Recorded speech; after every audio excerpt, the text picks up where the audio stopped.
All right, back for more. Episode 8 already. And this time, diving into a case that's got everyone talking, the Steven Avery story. Yeah. You guys sent in a ton of stuff, articles, court documents, even some Reddit threads on this thing. And wow, talk about a wild ride. Yeah, it's a lot to unpack. I mean, wrongfully convicted in 85, exonerated in 03, and then boom, back in for Teresa Halbach's murder in 05. It's definitely a roller coaster. And I think one of the most fascinating things about this case is all the context surrounding it. Like Avery's history, his relationship with the authorities. Yeah, all that baggage. It all sort of colors how you interpret the events. Right. Totally. And honestly, I'm kind of leaning towards the framed camp on this one. Interesting. I mean, the key just appearing out of nowhere, Avery's blood in the RV4, right, feels a little too convenient, like someone was setting him up, and especially with all that bad blood between Avery and the Manitowoc County Sheriff's Department. He was suing them for millions over that wrongful conviction. Oh, right. Talk about a motive for revenge. Yeah, the lawsuit definitely adds another layer to things. But I think before we jump to any conclusions, we should probably start by unpacking that 1985 case, just to sort of lay the groundwork here. Okay, back to 85. So Penny Burnson was assaulted while she was out jogging, and Avery was identified as the suspect. Identified. They basically showed Burnson a single photo of Avery and said, "Is this the guy?" Yeah, the investigation was, let's just say, problematic. Problematic is putting it mildly. I mean, that's practically begging for a misidentification. It definitely raises some serious concerns about the identification process. And it's also worth noting that Avery had a pretty solid alibi at the time. Oh, yeah, I read about that. Backed by multiple witnesses, but the police just dismissed it. Dismissed it. More like they completely ignored it. They seemed so fixated on Avery as the perpetrator, even when other leads emerged. Like Gregory Allen. Exactly. There were reports linking him to similar attacks. But they ignored those too. It's like they had tunnel vision when it came to Avery. It makes you wonder if that same tunnel vision carried over into the 2005 investigation.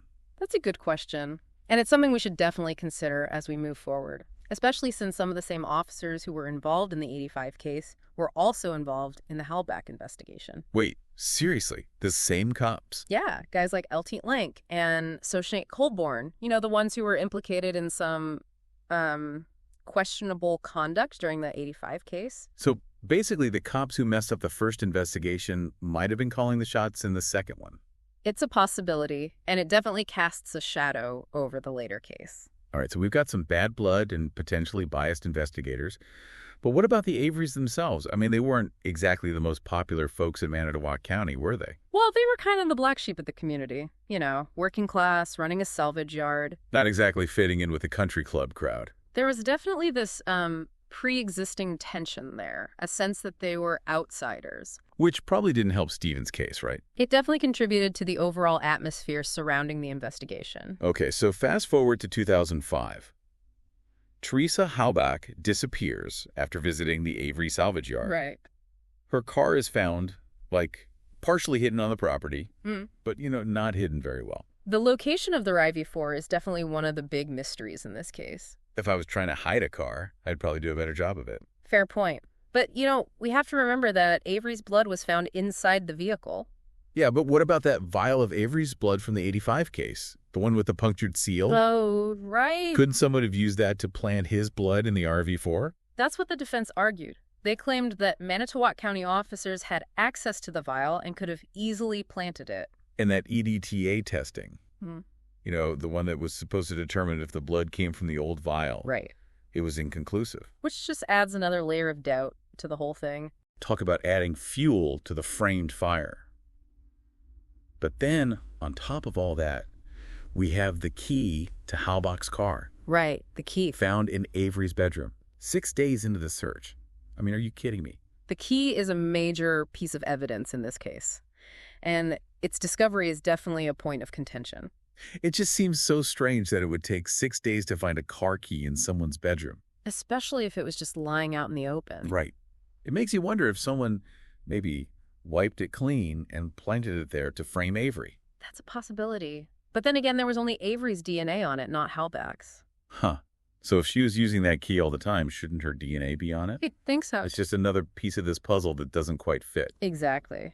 And speaking of things that don't quite fit, what about that bullet fragment they found? The one that was allegedly linked to Avery's rifle and had Hallback's DNA on it. Oh, yeah, that thing. Talk about convenient timing. Well, it was a significant piece of evidence for the prosecution, but the fact that it was found months after the initial searches... Months later. Really? Yeah, it's definitely led some people to question whether it was actually connected to the crime scene or if it was maybe planted later. Okay, I'm starting to see a pattern here. Potentially planted blood. A key that magically appears. A bullet fragment that shows up months later. It's all starting to sound like a pretty convincing frame-up.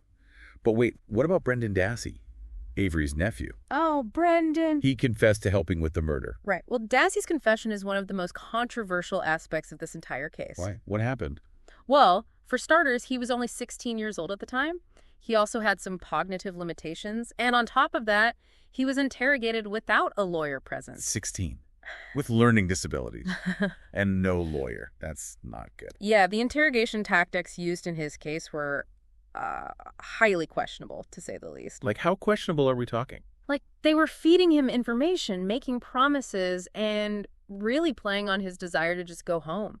It's clear that they were trying to get him to say what they wanted to hear. I mean, did they even read him his rights? The whole thing is just unsettling. Well, was his confession even accurate? That's the thing. It's full of inconsistencies. For example, he said Hallback was stabbed and raped in Avery's bedroom, but there was absolutely no physical evidence to support that claim. No blood, no DNA, nothing. So his story didn't even match the crime scene. Not really. And his description of the events kept changing throughout the interrogation. So it's possible that he was basically reciting a script that the investigators had given him. It's not out of the realm of possibility. Wow. And yet this confession, this potentially coerced and inaccurate confession, became a cornerstone of the prosecution's case against both Avery and Dassey. Yeah, it was a huge part of their argument. It's just hard to believe that a 16-year-old kid, especially one with learning disabilities, could withstand that kind of pressure from the police. It's definitely a major concern, and the validity of his confession has been hotly debated ever since. So we've got potentially planted evidence, a questionable confession. It's really starting to look like a frame-up to me. But why? Why would they go to all this trouble to frame Steven Avery? I mean, yeah, there was a lawsuit, but is that really enough to justify this whole elaborate scheme? Well, some people believe that certain officers are trying to cover up their own mistakes. You mean like their mishandling of the 85 case? Exactly. If Avery won his lawsuit, it would have exposed their misconduct and could have cost them their jobs, their pensions, everything. So they decided to take matters into their own hands. It's a theory, and it would certainly explain why they might have gone to such extreme lengths to make sure Avery stayed behind bars. Yeah. I mean, it's a chilling thought, but it's starting to make a lot of sense. They had a motive, they had the opportunity, and they clearly had a history of tunnel vision when it came to Avery. It's definitely a complex situation, and I think before we draw any definitive conclusions, we need to really examine the evidence from all angles and consider all the different possibilities. You're right, we need to be thorough. But man, something about this whole thing just feels wrong. I know what you mean. It's Yeah. like this case is a giant puzzle, and we're still missing some crucial pieces. Well, hopefully we can find some of those missing pieces as we continue our deep dive. Welcome back. It feels like we left off on a kind of uneasy note, right? Yeah, totally. It's like, even after going through all that evidence and stuff, there's still this nagging feeling that, something's just not right here. Definitely. And, I think a big part of that uneasiness comes from Brendan Dassey's confession. Oh, yeah, absolutely. We talked about, like, the interrogation tactics and how they were super coercive, but even just the content of his confession is, well, pretty concerning. It is. There are a lot of things in there that just don't add up. Right. Like, it's almost like his story was, I don't know, implanted or something. Like, yeah. He said that Hallback was stabbed and raped in Avery's bedroom. But there was no physical evidence to back that up at all. Exactly. No blood, no DNA, nothing. Mm-hmm. You'd think that if something that brutal happened in that room, there'd be, like, at least some trace of it, right? You absolutely would. The lack of any corroborating evidence makes you wonder if his confession was based more on what investigators fed him than on actual events. Seriously. And, I mean, if we can't really rely on the confession, and we're already questioning the physical evidence. I mean, where do we even go from here? What actually happened to Teresa Halbach? That's the million-dollar question, isn't it? And honestly, I don't think there's an easy answer. The evidence is just so tangled, and there's so many different ways to interpret it. Yeah. So, like, what are some of the other theories that have been put forward in this case, aside from, the whole framing thing? Well, one line of thinking is that someone else was involved in Halbach's disappearance. Okay, so another suspect. Exactly. Right. Some people point to Halbach's ex-boyfriend as a potential suspect. Others have suggested that maybe there was a serial killer operating in the area at the time. So basically the idea is that law enforcement was so focused on Avery, they might have overlooked other leads and potential suspects. That's the argument. They were so convinced of Avery's guilt, maybe blinded by their history with him, that they didn't thoroughly explore other avenues. That tunnel vision we talked about earlier, it could have had some pretty serious consequences. Right, but why though? I mean, why frame Avery? We talked about the revenge motive for the lawsuit, but I don't know, it just doesn't seem like enough. Like, framing someone for murder is a pretty extreme way to get back at them, right? You'd think so. But some people believe that certain officers might have been trying to cover up their own past mistakes. Specifically, the wrongful conviction from 1985. Oh, so like, if Avery won his lawsuit, it would have blown the whole thing wide open. Exactly. It would have exposed their misconduct, and it could have cost them everything. Their jobs, their pensions, their reputations. So they decided to take the law into their own hands and just frame him for a new crime. It might sound crazy, like something out of a movie, but it's a scenario that some people genuinely believe. They see the entire investigation as this meticulously crafted cover-up, all designed to protect the people who were involved in the original wrongful conviction. And remember how the Manitowoc County Sheriff's Department was supposed to be recused from this case because of the conflict of interest with Avery's lawsuit? But they were still involved in, key points of the investigation. Right, and that just adds fuel to the fire. Including finding some of the most incriminating evidence. Exactly. It makes you wonder just how impartial the investigation really was. Yeah, it's like they couldn't resist getting involved even though they were supposed to stay away. So we've got the framing theory, we've got the alternative suspect theory. Are there any other explanations floating around out there? Well, there are those who believe that Avery, despite his wrongful conviction, was actually capable of violence. And they point to the evidence, circumstantial as it may be, as proof of his guilt. So they're saying that even though he was wrongfully convicted before, he could still be guilty this time. Yeah. They highlight things like his behavior in the months leading up to Halbach's disappearance, suggesting that he was acting erratically, that he had a history of anger issues. But, I mean, having a temper doesn't automatically make you a murderer, right? It's a good point. There's a huge leap between getting into arguments and committing a premeditated, cold-blooded murder. And the prosecution was really pushing that narrative, weren't they? Like, painting Avery as this dangerous individual, a threat to the community. They definitely were. They brought up his past criminal record, things like arson and animal cruelty. They used those incidents as proof that he was capable of violence. But that was all years before Halbach's murder. It's true. People can change, They can grow, they can learn from their mistakes. It seems like a stretch to say that Avery was destined to become a murderer just based on his past. And that's what makes this whole thing so complicated. It forces us to think about things like human nature, the potential for redemption, and how much our past really defines us. Yeah, that's heavy stuff. But you know what else we haven't really talked about? The impact that making a murderer had on this whole case. Oh, absolutely. That documentary turned the Steven Avery saga into a global phenomenon. And it really shaped how the public viewed the case, right? It was very sympathetic to Avery, and it was highly critical of law enforcement. It definitely presented a specific narrative, and it sparked a lot of important conversations about the flaws in our criminal justice system, the potential for wrongful convictions, and the role of bias in investigations. Though it also got a lot of criticism for being bias itself, right? Right. Like for leaving out key details that might have painted a different picture. Right. Some people felt like it wasn't entirely objective. Regardless of where you stand on the documentary, though, it definitely brought the case back into the spotlight, and it got people talking. It did, and it led to new legal challenges and investigations, too. Which brings us to the present.